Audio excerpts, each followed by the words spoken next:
peace must be our goal and our guide.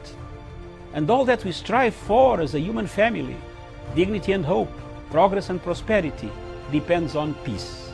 But peace depends on us.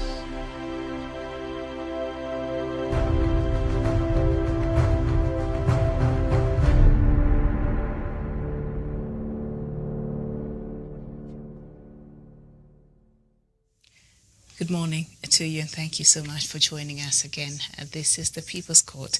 My name is Miriam Ogutu, and on today's show, we're going to look at the fight against corruption here in Kenya. Yesterday, we had a bit of that conversation, with the coming in of a new Chief Justice.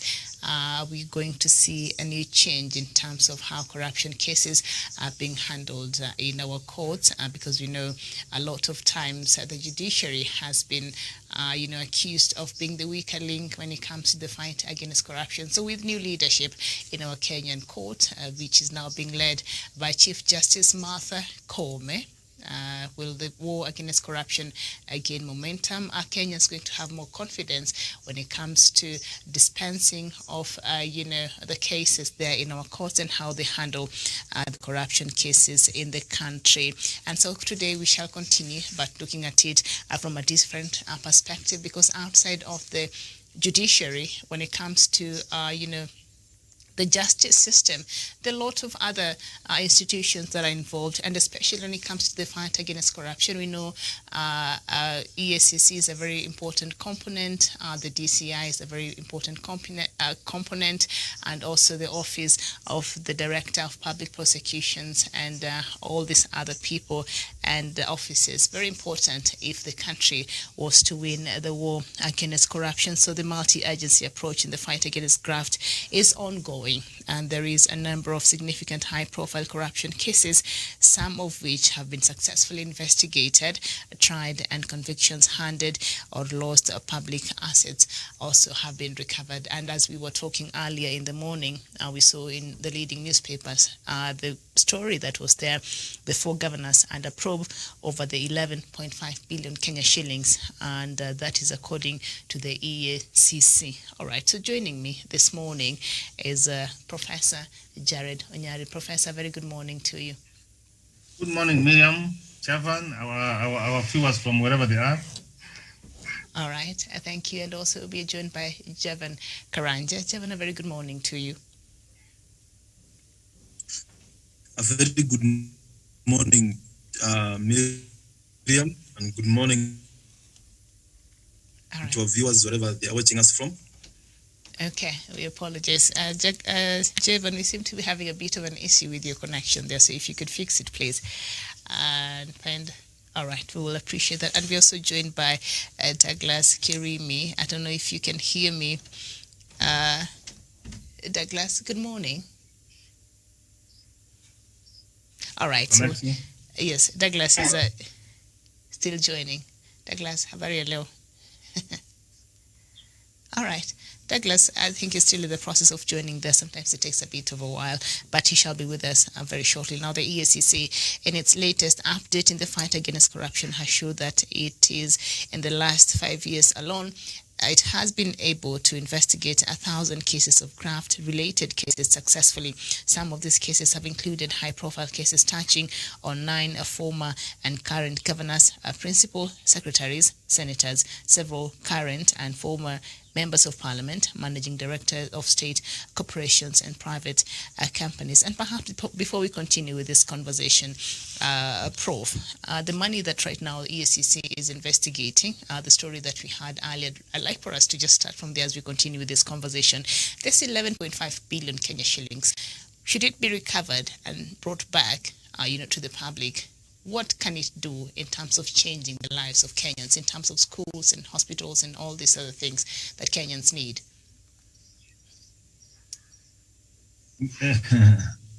Miriam, the 11 billion, Miriam, will take care of around 2 counties. That's Nyamira and even Ramu. That's what it means, Miriam. For 11 billion, Miriam, it can run around 5 to 10 ministries those ministries which get around 2 billion, Miriam. So Miriam, it is huge amount.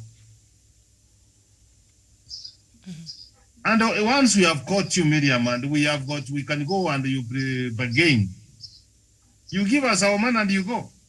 You know, there's that Department of Asset and Recovery.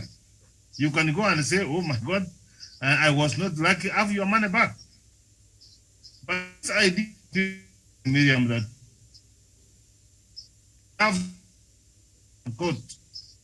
And you know, corruption is very complex, Miriam. You remember like the one of Waruke? They had to go all the way to South Africa and they go and find out where there were some warehouse where the maize were being stored, Miriam. So corruption is complex and they use on this kind of loopholes. And I want to be very proud because what we are discussing today is what I told the chairman that whatever you are trying to do, let Kenyans know that you are doing this kind of work. You see the kind of good work which is going on, and Miriam, we don't know. And if there will be more of the cases, they will be telling us, we are investigating this. This is the stage we have reached. Miriam, perhaps Kenyans will have hope to support them. So as it is now, Miriam, when someone has been arrested and nothing goes on, even if you see anything to do with corruption, you are demoralized that you can't even report. So Miriam, that is money is huge. That's phenomenal, Miriam. That money can change lives, Miriam. That money we can have equipments in our hospitals, Miriam. That money is enough, Miriam, to go for the referendum itself, Miriam, to change this country. You know, the referendum we were talking about 14 billion. So that money means a lot to the people of Kenya, rather than just going to a few individuals. And I have no doubt, Miriam, when I look at the lifestyles of these characters, Miriam, you will realize that these people have stolen the money from us. I have been to some of the assets of these people, Miriam, like when you go to around Mwatuapa, Miriam, and you see the kind of hotels Songa has put up, Miriam. You walk in the streets of Nairobi, you go to Upper Hill, Miriam, you will be told these kind of things. You can realize that surely. Let us know where they have taken the mortgage or where they have taken the loans to do these kinds of development, Miriam. And I want to ensure that I like the way the courts also the other day, was it ACC when they dealt with the governor from Migori? They attached his assets and they said that is the way to go, Miriam. Mm-hmm. We must protect what belongs to the people of Kenya. All right. Very well. Thank you so much. Very well said there, Professor Jared Onyari. We're looking at the fight against corruption here in the country, and we shall be outlining some of the successes. I know sometimes Kenyans, is saying we don't see what is being done. These people, they are always in and out of courts. They're being interviewed at the EACC, but nothing is really taking place. But you'll be surprised what sometimes happens behind the scenes that maybe a lot of Kenyans don't know. So we shall be highlighting some of the successes that these very important institutions have been able to record in the last 5 years. And also, we will criticize and see how can they even do better there in the fight against corruption here in the country. Jeven Karanja, 11.5 billion Kenya shillings, the conversation we were having earlier there, this money, ikichukuliwa, and for it to be brought back to Kenyans where it actually belongs, what will that mean to a lot of other sectors that Kenyans depend on? Miriam, that is taxpayers' money. That is money that Kenyans have toiled hard to ensure that they pay their taxes and they ensure that the smooth running of the country. And when somebody feels like they can go and steal that money from the public coffers, then you see that you're not heading in the right direction. But that amount is huge, Miriam. And I think we should make corruption so punishable such that when you think of corruption, you get worried. When you think of engaging in deals that we ruin the public, we discover money from the public or to the treasury, you'll be worried because of the punishment that awaits you after that.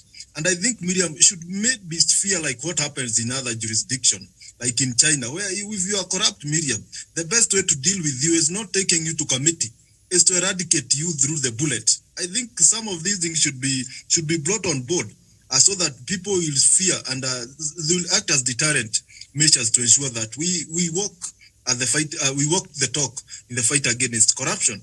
But that amount, Miriam, look at the dams being done by the government. The Vegwa Dam in Kirinyaga, the Karemeno Dam in Kiambu. The cost is not big, like is about 5 billion or 4 billion amount. Therefore means that if that 11 billion is taken back to Treasury and channeled to development agenda, Miriam, a lot can be done. The renovated meter gauge railway from Nairobi to Nanyuki, from Nakuru to Kisumu, Miriam, it have not costed that huge. The roads that we have in this country have not costed that much. Therefore, this means that if this money is taken back to developmental agenda, Miriam, a lot can be achieved. That means more roads. That means more hospitals equipped, not just buildings, but hospitals that are well equipped, where the health practitioners have what it takes. They have the PPEs and everything else to ensure that they are also they safeguard themselves. Therefore, this means that corruption denies us Kenyans development. And I don't know why Kenyans, we are not agitated. We don't feel irritated. We don't feel the pain or the pinch of corruption. We seem to be okay with what is happening in this country in terms of corruption. Therefore, it will reach a time, Miriam, and I wish Kenyans can get angry and we act. Also, whether it means overreacting, Miriam, so that somebody can see that Kenyans also feel the pinch of corruption. So somebody somewhere can see that Kenyans are angry, so that our members of parliament, when they go stealing and discovering from the CDF kitty, they can see that Kenyans are not happy with them.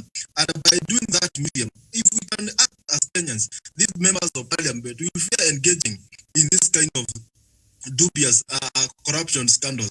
Therefore, it is upon all of us as a country to ensure that we put the resources together, we put our minds together, and we ensure that we fight this monster together, because it is denying development. I want to tell Kenyans that corruption is denying us good facilities, it's denying us good social amenities, it's denying us good a country. Also, it is making our economy not to grow in the right direction, because when this money is taken out, we will struggle hard to replace that money. Therefore, a lot of taxes will be imposed to us Kenyans to pay money that went to some people's pockets. Therefore, we need to understand that we need to act and act now, so that we can see that something, we can change this narrative, so that even our judiciary, our executive, our legislatures will see that the common Kenyans, because the sovereign powers of this country belongs to the people of this country. We are the people who can change the narrative. We are the people who can fight this monster. Jointly together, we can win this war.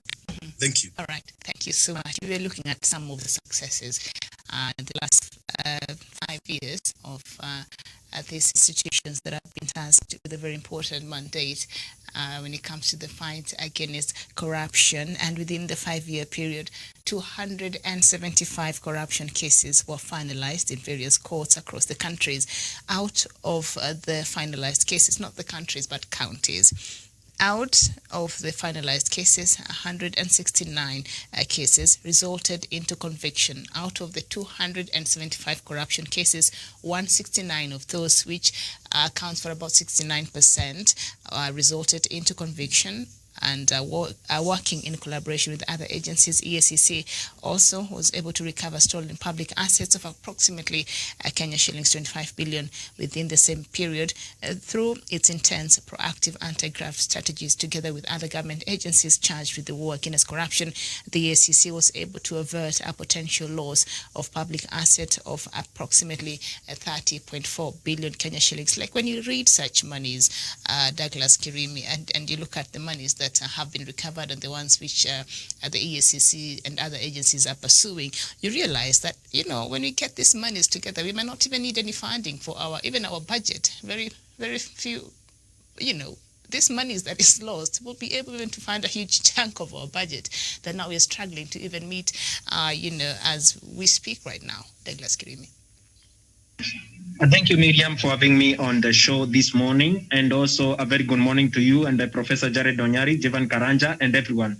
Miriam, the first thing that we need to do as a country is that we need to be able to force the judiciary to be able to empower the anti-corruption court so that the court will be able to make sure that the evidence, the DCI and the DPP and the Directorate of Public Prosecutions brings the evidence to the courts. These people are not even bailed out.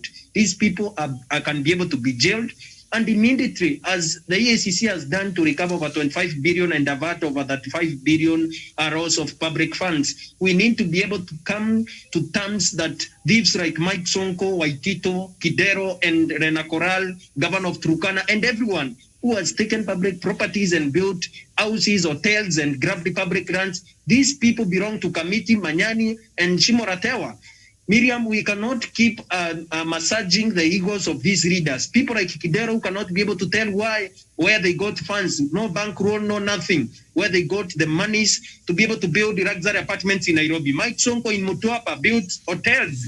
There is no bank facility that he has been able to service to make sure that he has been able to bring to the fore these kind of properties, Miriam. People like William Ruto, who have no bank facilities to facilitate the hotels that he has built in Mombasa, multi-billion houses that he has been able to build, the multi-billion campaigns that he has been able to fund since 2017 for president in 2022. This kind of corruption is very traumatizing to the minds of Kenyans. It is running into billions, Miriam.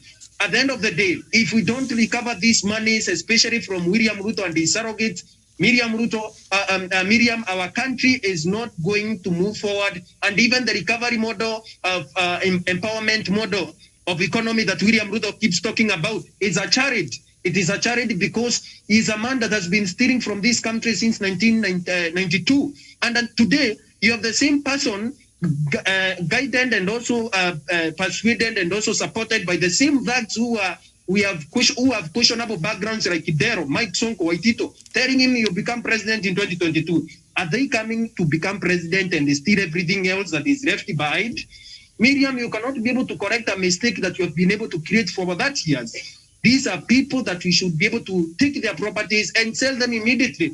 Miriam, there can no be an investigation further than the truth. When these people continue massaging the egos of these people, asking them questions, if there is no bank facility that has been able to fund my multi-billion properties, that property should be taken by the state. A law should be enacted immediately. And actually, I'm very happy that BBI has said that cases shall not go beyond 2 years. And also the Chief Justice has said herself that Miriam, cases cannot go over 3 years now. We don't want petty cases now, Miriam. We want thieves like William Ruto, Mike Sonko, Waitito, and everyone that has been mentioned, either through a proxy or through themselves, Miriam. Because at the end of the day, we cannot have someone funding a multi-billion hotel in Mombasa for the period of 9 years that he has been a deputy president, and he has no loan, Miriam. What kind of business is he doing? What is that facility that has been able to facilitate that? We need to be able to jail people like Mike Sonko, so that he can stop being a motivational speaker on Facebook and go to prison. People like Waitito roaming around, living in Runda, living Raj, no education, no nothing. Just a public glorified thief who was elected into public office and stole, Miriam.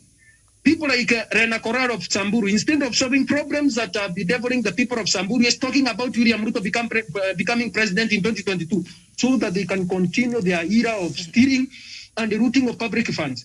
Miriam, a time has come for us, the people of Kenya, to embrace new laws and also have our members of parliament enact laws that can be able to send these thieves to prison immediately, Miriam. And the anti-corruption that is led by the Archbishop Eliud Wabukara, they are doing something, but they are not doing to the expectation of the people of Kenya. Why are we not seeing Kidero in prison today, Miriam? This is a man that has multi-billion projects. Kidero has nothing except education. You cannot become a billionaire in Kenya through education. He should tell us how he became a billionaire.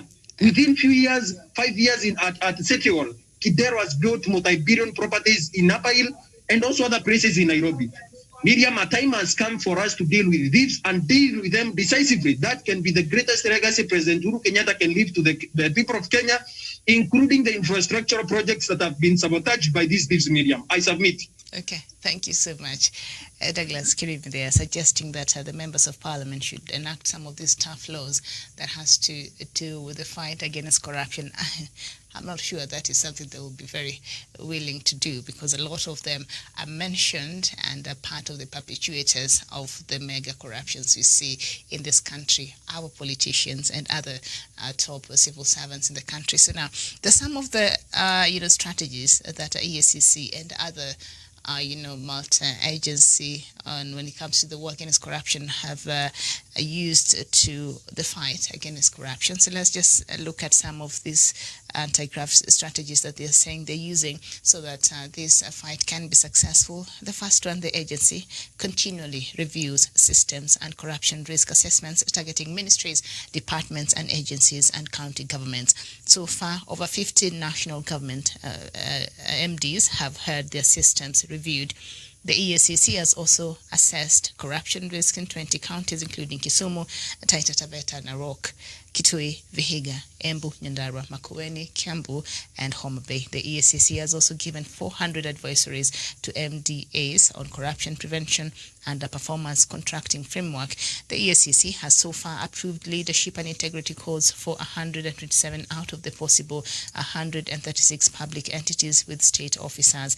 The EACC has also approved applications for 560 public officers to operate bank accounts outside the country to avoid money laundering and other associated crimes. And I think that is part of it is in the BBI, and the EACC has also reviewed codes of conduct and ethics for over 70% responsible commissions to ascertain conformity with the Leadership and Integrity Act of 2012. And the agency has also processed over 200,000 self-declaration forms submitted pursuant to Section 12A of the Leadership and Integrity. And the EACC has also conducted integrity suitability verification for 35,988 candidates for the public appointments. Also, the institution has continued to implement trainings, education, and creation of awareness among members of the public to inspire proactive support to EACC and other anti-graft agencies and bodies in the country. And I think this sounds very good here as we read it, and I'm sure it has done all these things that it has done. But there's a first point I read up there, one of the key things that the EACC is using as a strategy, and that is that it continues to review systems and corruption risk assessments targeting ministries, departments and agencies and county governments. And what came into mind, Prof, was that directive that President Uhuru Kenyatta made last year in the wake of the KEMSA scandal, and he said, not even last year, I think the year before that, where public tenders are supposed to be made, government tenders are supposed to be made open, and there's a channel that anybody willing to bid for this or supply a government with anything should go through, so that it encourages transparency and also accountability. But that has not happened. Do you not wonder why? Yeah. I read an article one day, I don't know what it was in the newspaper or what, about when there was hunger in some northern parts of Kenya. And there's no food you as a mom to cook for your children. And the children are crying for you, so Miriam, you just go to the forest and get some wild seeds. You come and just put them on a sufuria and you cover, and then you put the fire, and then the children wait for the food to cook. And then in the process, Miriam, it goes on. Children are expecting for food to be ready for them to eat. Miriam, they find themselves sleeping. And then in the morning they wake up, life has gone. This is exactly what's going on, Miriam. I don't know, and you have seen me raising concerns that it is either the people who are assisting the president. When the president makes a pronouncement that he wants to see it in the port of Miriam, you don't expect him to go and see what they are put there. It's not one of his mandate, but he should also take a random sample in Miriam to find out where this is being done, so that he can be able to know whether really what he's saying can be done, Miriam. It's not being done. Here is a president who comes and tells us, Miriam, 2 billion Kenyan shillings are being stolen every day. Miriam, surely. Is it really true? Or it is just those wild fruit seeds which are being cooked so that we find ourselves sleeping? Miriam, even if they are going to review those systems, even if they are going to enhance investigations, even if they are going to create awareness, Miriam, we have got the laws. We have got the laws. The laws are there, Miriam. But is there willingness and the ability for the people to fight Miriam? Are we walking this channel together? You always tell me, and I become very happy with you, that does not leave everyone behind. Are the Kenyans ready to fight corruption, Miriam? Or we are just looking at corruption there, Miriam, and we see it's enough, Miriam? Miriam, when I'm traveling on the road, Miriam, I see a policeman and policewomen receiving money. And you want to tell you other Kenyans are not seeing. When the NAC took the government in 2003, Miriam, I saw it with my own eyes. It's not a story I'm cooking, Miriam. The citizen can arrest the police, Miriam, and hand him to the police. And the police will see the citizen. I saw it happening, Miriam. A policeman seeing the wananchi coming and he takes off, Miriam. I could see a policeman, Miriam, when the wananchi are coming, Miriam, he can take money and chew one to swallow it, Miriam. This is how we will fight corruption, Miriam. That when Kenyans will come together and support all the institutions which have been put in place, Miriam. When you say that the members of parliament, Miriam, to register, yes, that's good you are talking about. These are the calibers of National Constitution Development Fund. They have squandered that money, Miriam. Do you think they are going to make laws which are going to nap them, Miriam? We have said that they should leave that money to be used to be taken to the counties, Miriam, so that their work is to register, oversight, and represent us. They don't want to leave that one, Miriam. We are working the ministry, Miriam. The constitution is very clear, Miriam, that some factions were developed, but you find the Miriam remaining in the national government. Look at the Minister of Health. Why are we having all the entire budget in the national government in terms of KEMSA, Miriam? Why don't we allow those governors, they go and procure? Miriam, do you know there were some equipment, Miriam, which were procured, Miriam, and nothing happened, Miriam? And every other year, Miriam, you read from the auditors, the auditor general's report that this and this cannot. See, like the recent about Kimora and all that, Miriam. So, Miriam, what I'm trying to say that you cannot fight corruption. I cannot fight corruption. All of us must be involved in fighting corruption. That's how we can succeed. What do those who are charged with the investigation, Miriam? They do short investigations. Remember the governor for Taita Taveta, Miriam. He has never been to someone in school, and sometimes I don't know whether it's me who is having a problem. You say this man doesn't have a degree. We can summon the vice chancellor of that university or the registrar to come and forward and give us the roll call for those people who graduated in that year. The courts don't do that. And you find the high anti-corruption being told that, Miriam, they don't have a watertight case. You are in the university. You know who are your classmates, Miriam. You will graduate, you will enter the roll call, Miriam.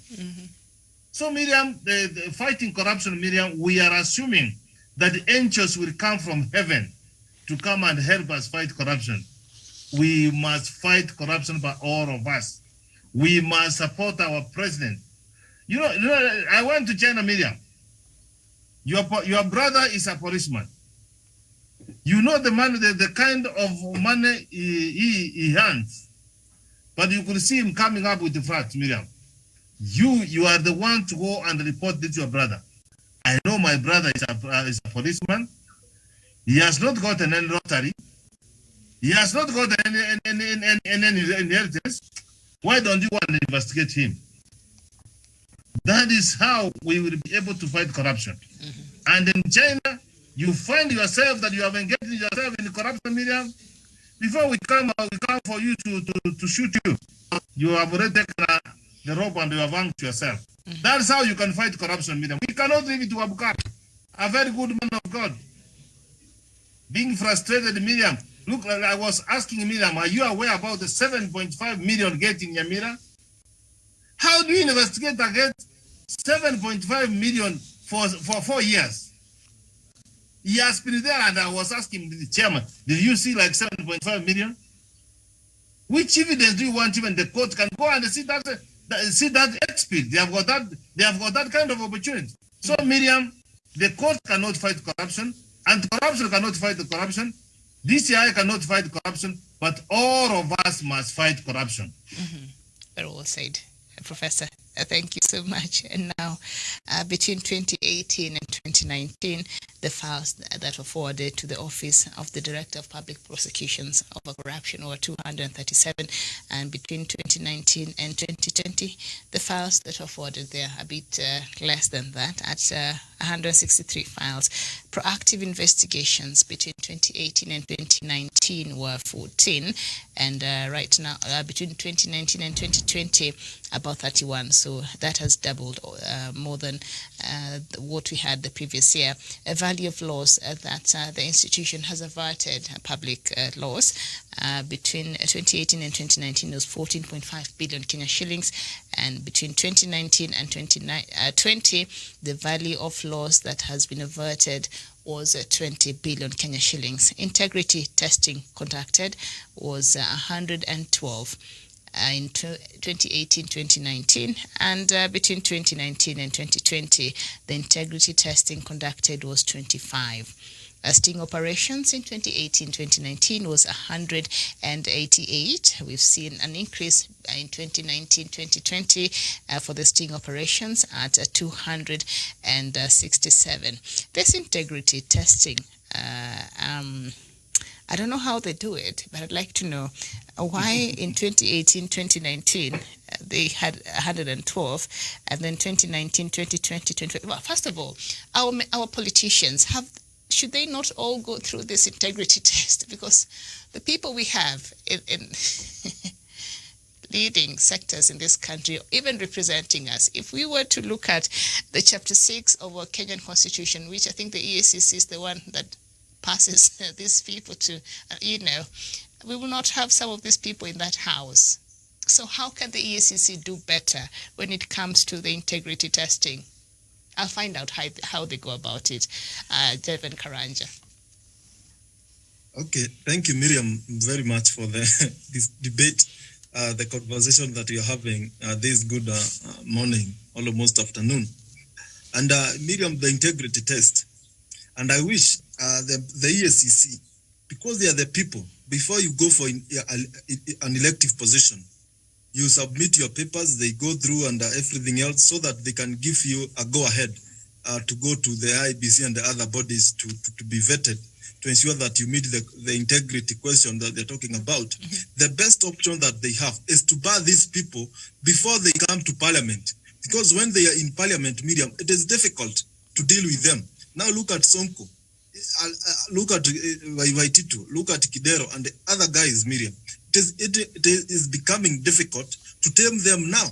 And EACC have an opportunity, and the IBC and all these commissions, to ensure that these guys don't get into the ballot in the first place. They remain there in the villages to continue with their businesses and to join other private entities if they allow corrupt guys to be part of their team. But this integrity question, Miriam, we need to ensure that even guys who are in Parliament now, if it's to be made mandatory, so that they go through this test, and anybody who tests negative or positive, we know how to deal with them. Because Miriam, we are in a very bad situation as a country. This thing need to be dealt with ruthlessly, and the lifestyle audit, and as President was talking about it, all these members of Parliament need to go through them. Because Miriam, you see a member of Parliament, when we are voting them, they had nothing. Even when they are doing campaign, they had one pickup and some pro box and the motorbikes following their campaign trail. Now, when they come to villages, they come with chopper, big cars, Range Rovers, and so on. Then you wonder, within 3 years, Miriam, how have you been able to accumulate this wealth to a point where you are living an extravagant lifestyle? And when we were electing, we knew you were as a man from a humble beginning, but now you are living. Now something need to be done so that these guys, if it's annually, they go through a test. We see their assets, we see how they are doing, so that they can explain to the public domain. This is a business that they do. Because us who are not elected, we would like also to know how these elected people, they get to live, to get this money within a short span of life, so that we can also engage on such lucrative deals, so that even us in time we can get there. Therefore, corruption, as Professor is saying, needs to be dealt with from both sides. The common Kenyans, who are nowadays termed as Wanjikus, and everybody else, to ensure that we fight this monster together, Miriam. And it's sad, Miriam, and it feels sad when you are in the highway and you see guys dropping some 50 bobs, 100 bobs to our police officers. That to me is corruption. When you go to places of work, especially in public institutions, you cannot get employed before you give them a tip, something small, so that at kitu ya chai, so that even you can get shortlisted for an interview. Therefore, these things start down there. And Miriam, you see, if you pay your way to get a job, Miriam, the best you can do, because you started with the money, you continue with that factor of money. And what you do is to continue getting more money, so that you can continue buying your way up, even to get some promotions. Therefore, as Kenyans also, we must start championing for merit-based employment in public service, so that we ensure we get guys with the right integrity. We might talk of the elective position, but also in the public employment, the civil service, we need to get the right people. We have seen even principals of our secondary school engaging in dubious and malicious deals that endanger the entire school, where they discover money. You find a school in a very situation, no toilet, no dormitories, they are in a very bad conditions. Therefore, this corruption is a part of us, Miriam, and I don't fear saying this. We Kenyans, we have made this our culture, that corruption is something good.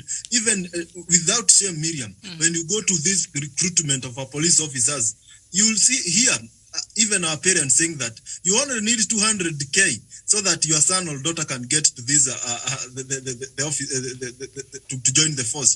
Therefore, when you look at this issue, we need to sanitize our mentality and start seeing the negative side of corruption. That is the only, if we see it as we portray as a bad thing, we paint it as a bad thing in the public eye, Miriam will be able to see this thing as a monster, and we all raise up and chase it away to where it belongs. Thank you. Thank you so much, because a lot of times we glorify these people who have been accused. Yeah, let me just start Ruth end with what Karanja said before Douglas comes in. I can tell you for sure, and you want to know this. When we filed those forms for the declaration of to be cleared, Miriam.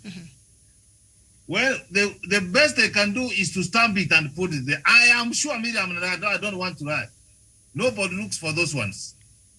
Once they have been stamped and they have been done, nobody looks at them. They don't investigate the information of They don't investigate. I want to, that's for sure. But what only will come with the cases where you see that someone is being followed is where you are having your competitor or someone malicious. He goes and reports. I don't think Miriam went to school. They would try to check. Those are the ones which they would have keen interest. But what we want to say that, Miriam, is that the ICC must be able to, the anti-corruption must be able to have the capacity and the ability, Miriam, to verify. If those people will know that this one is being looked at, nobody will try, Miriam. Nobody. Okay. Yeah. Very, very worrying revelation So there by Professor. Once those they have been dumped there, they're just a heap like that, nobody looks at them. Okay. And I normally say that, Miriam, even when you do audits, why they can't just go there and they close the eyes and pick some and then they fall up? When people realize that that one can be done, like when auditors come, Miriam, they don't go all the entire books. They just sample. You can just sample from 5 from top, bottom, in the middle, and on top, you just go and investigate them. You will find it very interesting, Miriam. Okay. So on chapter 6 and corruption, our failures. All right. Yeah. Professor Aliseba, he'll be forever honest in his opinion. And you know what? I think a lot of Kenyans would agree with you, Professor.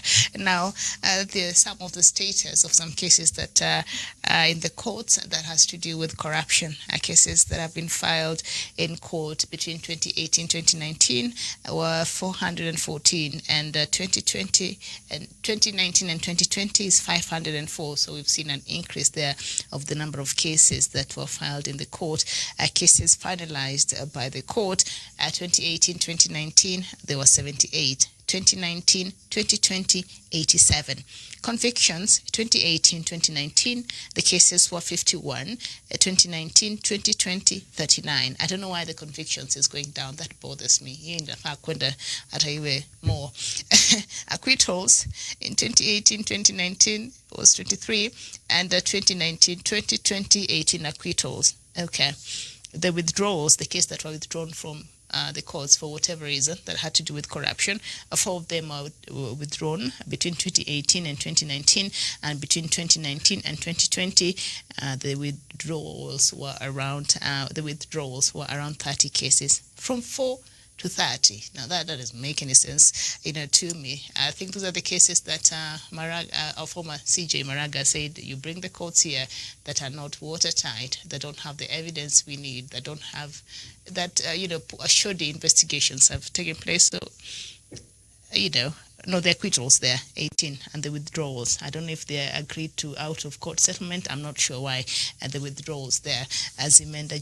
But Douglas Karanja, the last 5 years, around 275 corruption cases were finalized in our courts, and out of the finalized cases, 169 resulted into conviction. To about 69% of those cases resulted into conviction. Are we doing our best? Thank you, Miriam, and thank you for that profound question. We are not doing well as far as the war on corruption is concerned. We have the political goodwill from the president himself. The president is willing to jail thieves. The president is willing to sacrifice his political friends. That's why every corrupt individual is insulting the president across the nation. That's why everyone that is accused of corruption, they say the president is fighting them because he wanted to extend his stay in power. And at the end of the day, who told them that power is for donation? Power is for keeping. If he has a way of keeping power, so be it. I'm not the president. The point is, at the end of the day, what we are having today in Kenya are hypocrites, including people at DPP and even at DCI. Miriam, I told you the story of the general in the US that went on to form a committee on how to tender, and also the tendering was supposed to be done for private security contractors. And he went ahead to divorce his wife, and the wife said bad things on TV on their behalf.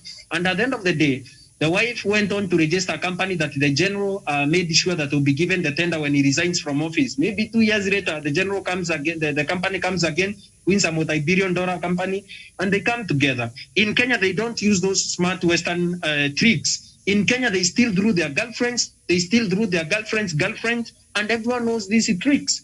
What we are having today is pure entertainment. Where is that 11 billion that has been said to be recovered? Where is that money? We have not seen a public display of it. If it is a wire transfer, we have not seen the evidence of the same. What we are having is hypocrisy as far as the war on corruption is concerned.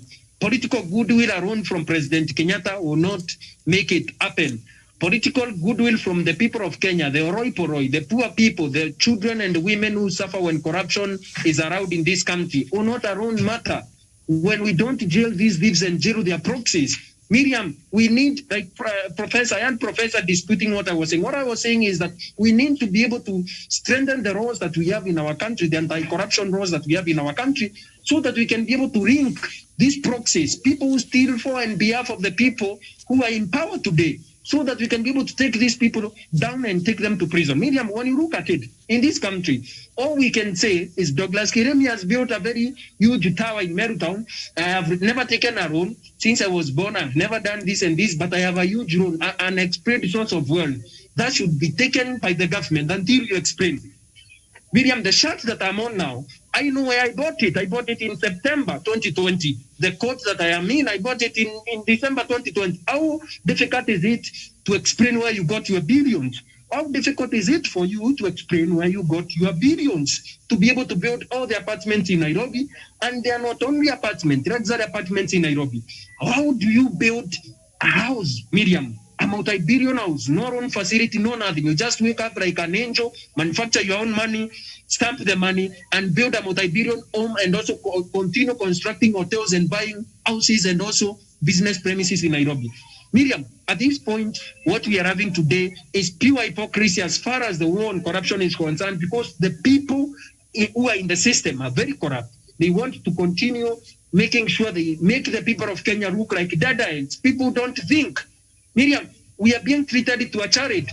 When EACC comes with a report and tries to write to people of Kenya that we have recovered 11 billion, why is that 11 billion? Was it recovered from mattresses? Was it recovered from banks? Was it recovered in form of assets? Where is the assets and recovery authority? How many properties have they been able to take? How many vehicles? How many were sold, even at Aros? We need to see these statistics. Press conferences alone cannot solve the war on corruption. The president's goodwill alone cannot solve the problem. We need to sweep, to drain the swamp.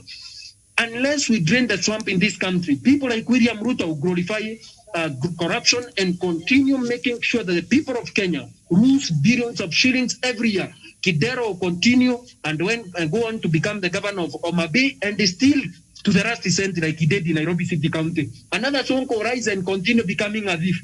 My son tomorrow will become a thief because we have glorified corruption and we are hypocrites as far as this thing is concerned, Miriam. Why are we told that it is 11 billion that was recovered? Where are these statistics? Where are the money? Today, when we recover gold, fake gold or clean gold, illegal gold, we are shown that gold in boxes. When today you are cut with the illegal tusk, elephant tusk, we are shown the same. When you are caught with illegal arms, we are shown those guns and we are shown ammunitions. Why are we not being shown these billions that have been recovered? War on corruption in this country is a pure charity because they are not adhering to what the president said. People are not obeying the directives from the president. The system itself is very rotten.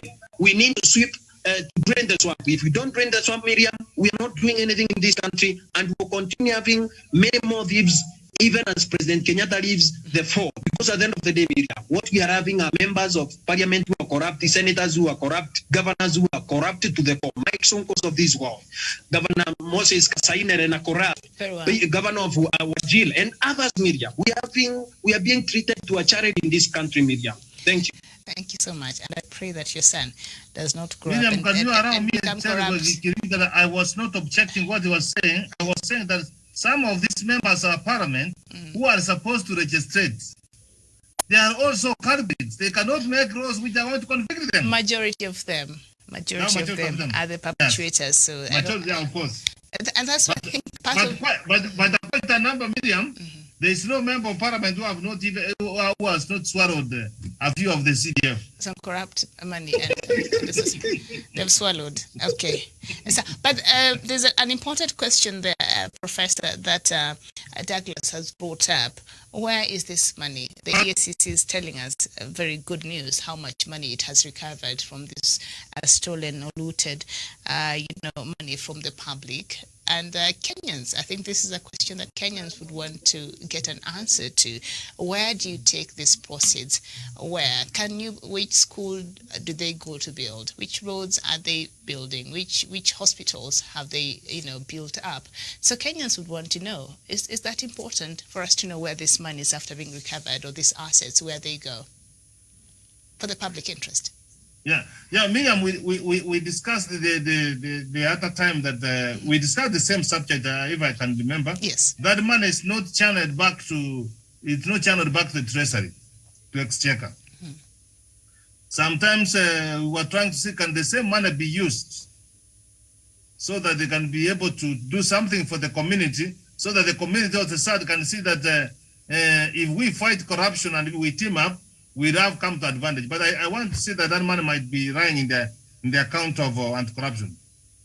I don't know where there's, I'm not so sure where there's a law which says that it should be returned to the treasury. Do you think if there was transparency over, what happens to this process, maybe that will encourage Kenyans even to participate in the war against corruption and do their part in reporting? Ordinarily, what happens that it is either they return to the treasury, or if any parastatal raises money outside from what they are getting from the budget, it can be subtracted so that they get rest from the budget. That's what normally happens. If a parastatal is making money, it does not meet the treasury. What they need to know is to show the figure. And if you wanted a budget of, let's say, of 5 billion, and you have managed to get 3 billion, then you only get the 2 billion from the exchequer. Okay. Miriam, go ahead. Before Professor completes his thoughts, can I be able to ask Professor a question? Go ahead. Because Miriam, the question is very varied. I see it from the perspective you are asking it from. If Arora and Kimwarel 64 billion has been stolen, eaten and built hotels in Mombasa, bought members of parliament vehicles and gave them loans with the same money, and this money was supposed and earmarked for the development of Kimwarel and Arora in the Rift Valley, how can you tell us you take that money and go and construct a small solar-powered primary school in Garissa?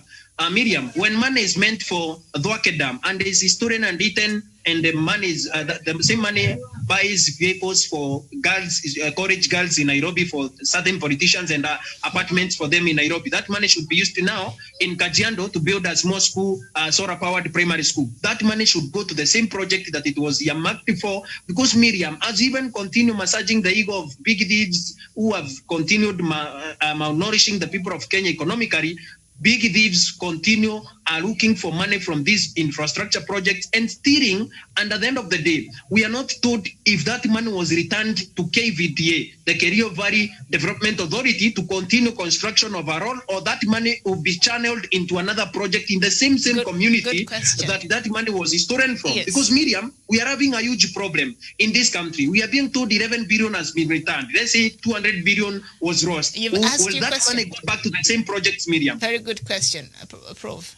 Douglas really wants to understand that part. Now, what we were, the conversation which you are trying, that if the money which Anti-Corruption Commission recovers, if the same money can be used either to that community, so that the people say that if we recover this money, this is what can be done. We have built this school.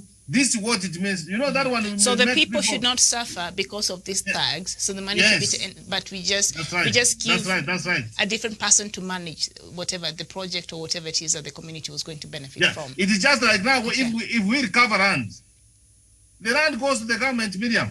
It is either later in life we can give the community to develop something with that land. We don't sell that kind of land when they do the asset and recover it. We can build a polytechnic or something. It belongs to the public. Okay. But what I'm very sure, the same money is not remitted to the treasury. All right. It's not. Very well. Jevan, go ahead. I think this is a very important conversation that the EACC and perhaps the government should look into in terms of what they do with this, properties and monies that are being recovered from theft. Jevan? Yeah, Miriam, we need to have this money that are recovered from the corruption. From corruption proceedings, this money should be channeled to specific developments so that Kenyans will see this is what money that was stolen has been able to achieve, so that Kenyans can start changing their mentality.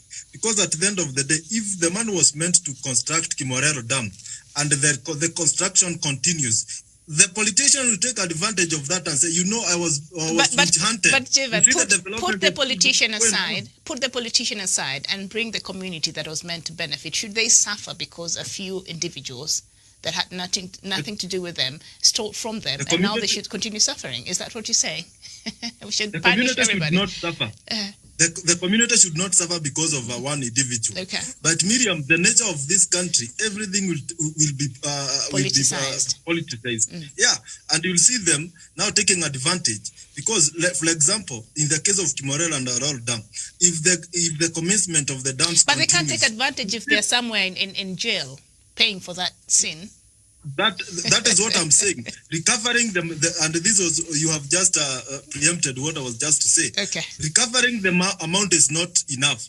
We need to see these guys in committee. We need to see these guys suffering punishment, and all the hotels that have been constructed out of this proceeding, they need to be demolished so that the guys will start seeing the need to respect the public coffers. Thank you. Sasa to the auction to demolish, and then we recover that land. Okay. Interesting solution, Kenyans. Yes. Miriam, let me ask you, you said something that is very profound. I meant Saga and others in Rift Valley, like Regio Marakwet, Senator Kipchumba Murkomen, and others. People like Kimitheka Rinturi have stolen money meant for roads through his own company, the Articoin Construction Limited, in Meru County. We should not continue suffering as the people from Meru because Mitheka stole the money with his wife, with his estranged wife, because they stole with their girlfriends. We, the people of Meru, should not continue suffering bad roads because Mitheka Rinturi stole the money. So what should we do? Does this money, when it is taken back to the treasury, is it coming back to Meru to build our road in Meru? Because we are suffering, Miriam. The communities are suffering because of greedy from our leaders. Thank you.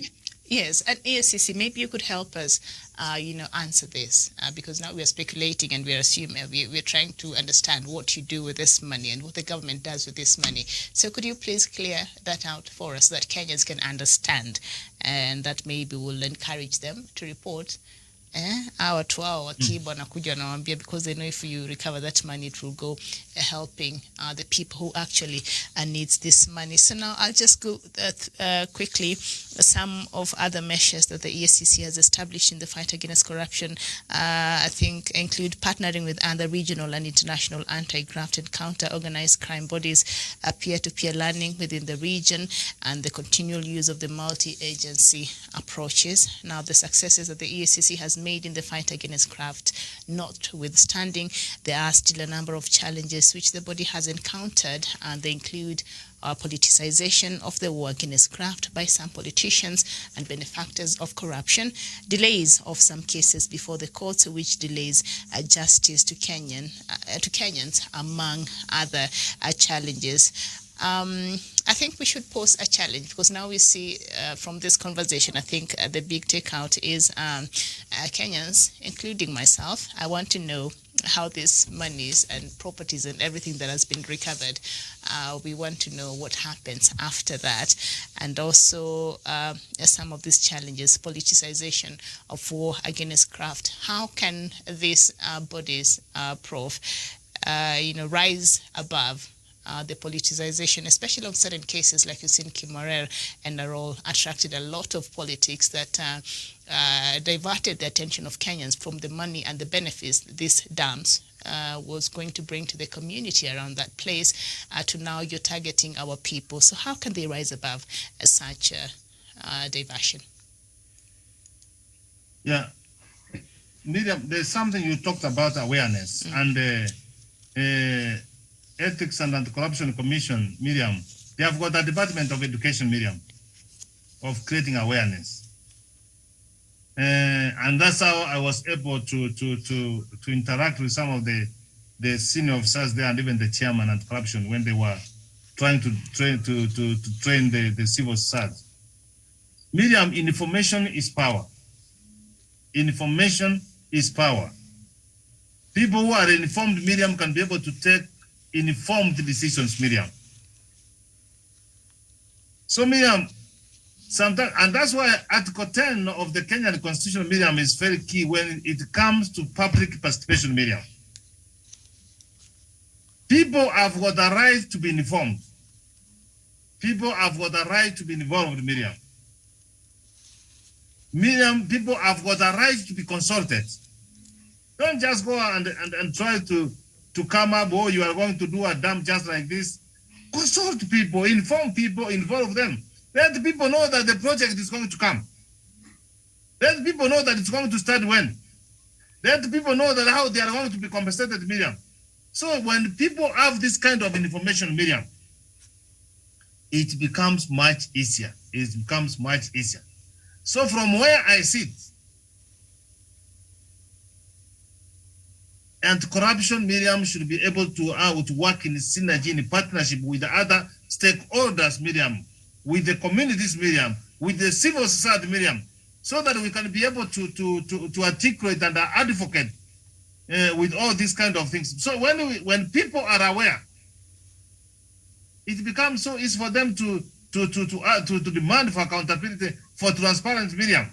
But here is a case, people, you start building a dam, people are not aware, people are just hearing a dam will just be built here.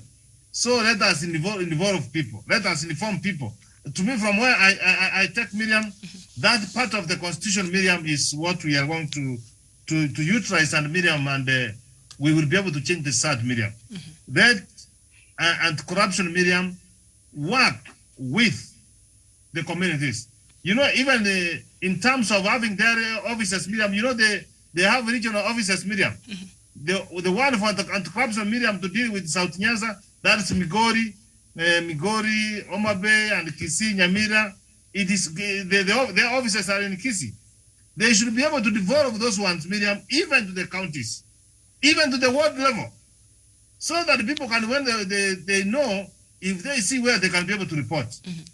I know it requires a lot of resources, but we lose more money, Miriam. If we are talking about 11 billion, Miriam, that is enough for Miriam, for us to have enough staff and have enough officers. So to me, in terms of awareness creation, that's where much is needed. People must be told what corruption can do to a community, to a country, what they can be able to do to arrest, and what we can be able to achieve, Miriam, if we fight corruption. Okay, thank you so much, Prof. And you've said something, I think, quite important. They should devolve these offices, and perhaps it will require a lot of resources, but is it not worth it?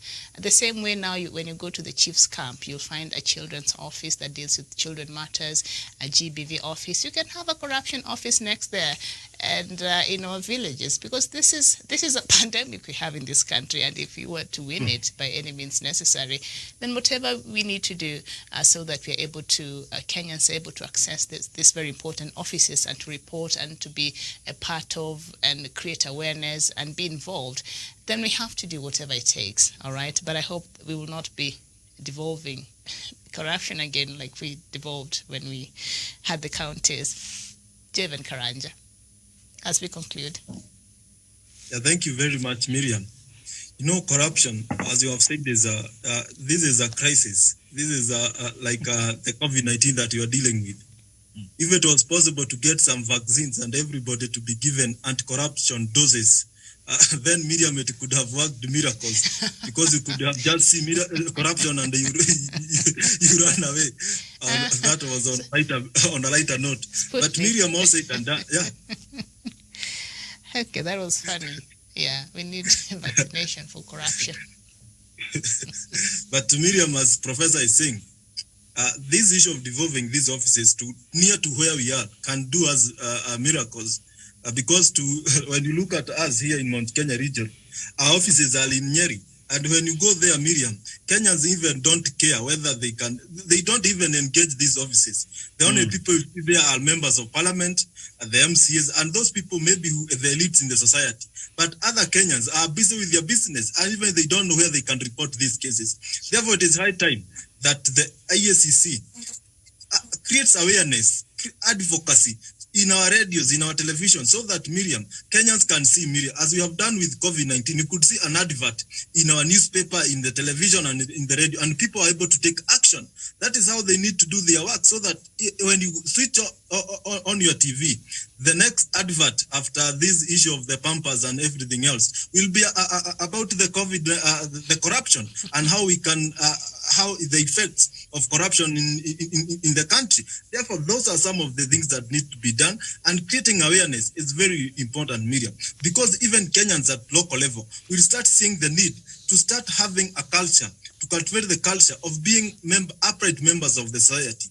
Therefore, those are some of the things that EACC needs to do. So, and number two, to cooperate with other entities like the DCI, the DPP, the judiciary, the executive, and to ensure that they come out as a team that is fighting corruption, to avoid these sideshows. When EACC says this, the DCI is having a different opinion. The DPP is having a different case. The judiciary is saying the evidence is not watertight or something. Therefore, they need to work in coordination so that we can fight this monster at all.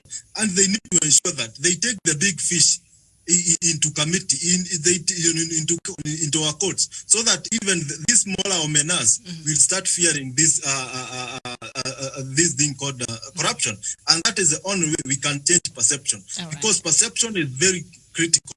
If we can create a perception in Kenyans' mind that corruption is bad, Kenyans will take action. Now we have created a perception that corruption is something that you can use to flourish in life.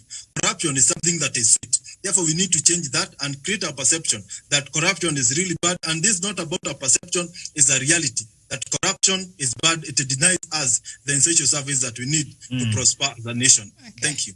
Thank you so much. You've mentioned the small omenas. For some reason, part of me started craving for it. But I do understand what you're saying. Douglas Kiribi, as we conclude. Miriam, I'm very surprised this afternoon, that we still want to massage the egos and also the minds of these corrupt individuals. There is no public advert that can deter a surrogate or a proxy of William Ruto, Kipchumba Murkomen, Mithika Linturi and his wife from stealing from the residents of Meru County. What I'm suggesting are radical measures.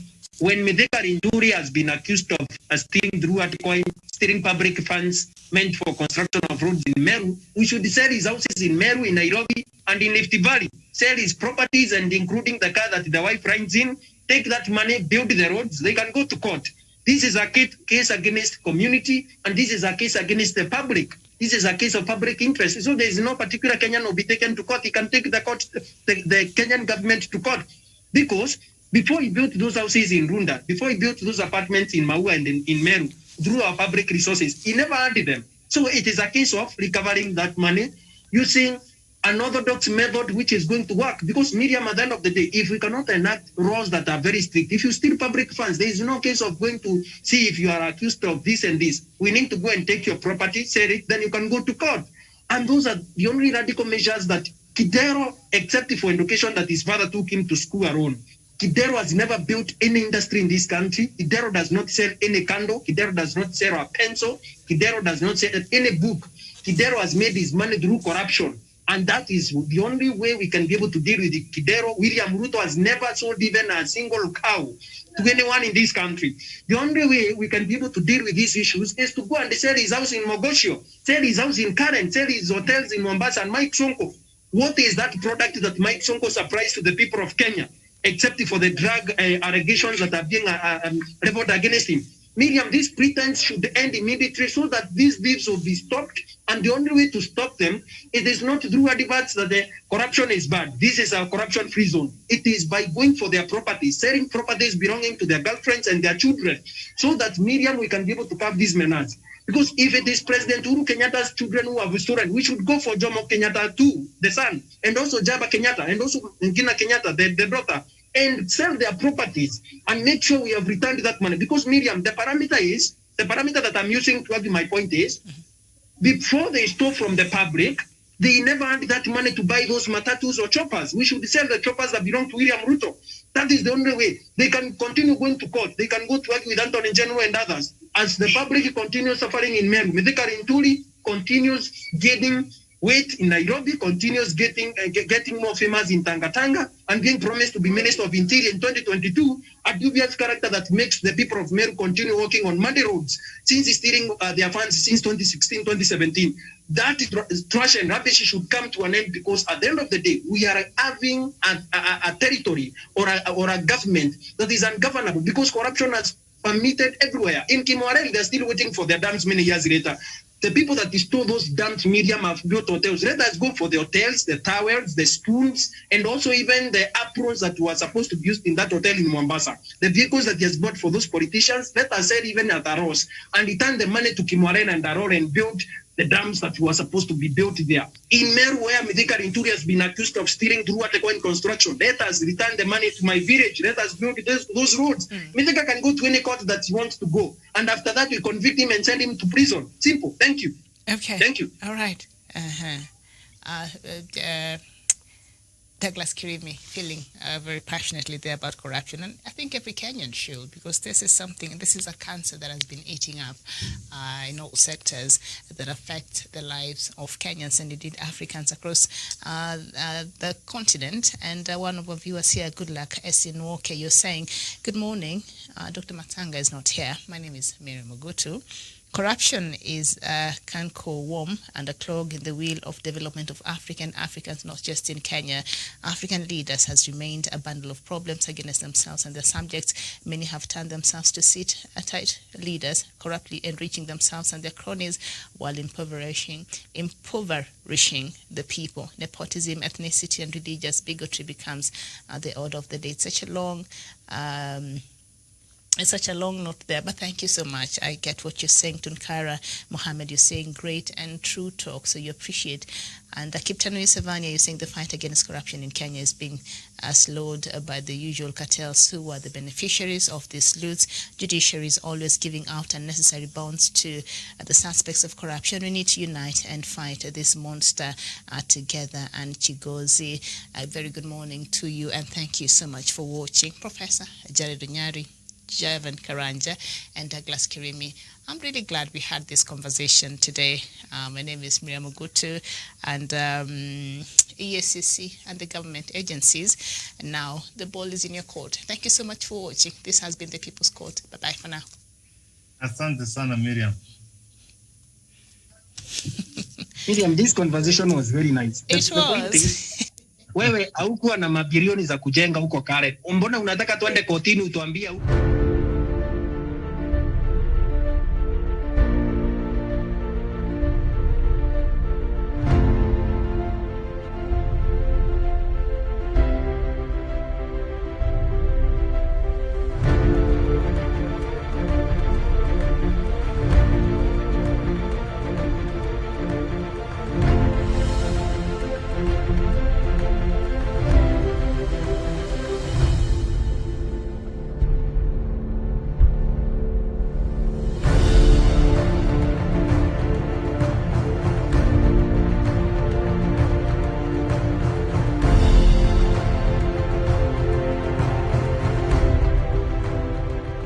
Peace must be our goal and our guide. And all that we strive for as a human family, dignity and hope, progress and prosperity, depends on peace. But peace depends on us.